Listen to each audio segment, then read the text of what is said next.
ஒரு சிறிய கிராமத்தில் அருண் என்ற சிறுவன் வாழ்ந்தான்.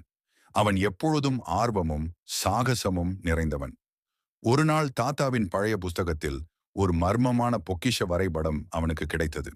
அவன் நண்பர்களுடன் சேர்ந்து காட்டுப் பாதையில் ஒரு சாகச பயணத்தை தொடங்கினான். மலர்கள் மணக்கும் காடு, பறவைகள் பாடும் சத்தம் எல்லாம் அருணுக்கும் நண்பர்களுக்கும் புதிய உலகமாகத் தோன்றியது. ஆனால் அந்த பாதை எளிதானதல்ல.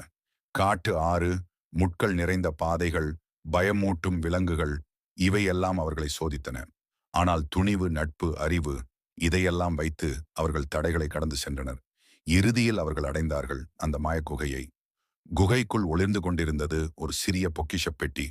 அதனை திறந்தபோது தங்கம், வைரம் எதுவும் இல்லை. அதில் எழுதப்பட்டிருந்தது, நட்பு, துணிவு, அறிவு, அதுவே வாழ்க்கையின் உண்மையான பொக்கிஷம். அருணும் அவன் நண்பர்களும் மகிழ்ச்சியுடன் சிரித்தார்கள். அவர்கள் உணர்ந்தார்கள், வாழ்க்கையின் மிகப்பெரிய செல்வம் ஒன்றாக இருப்பதுதான்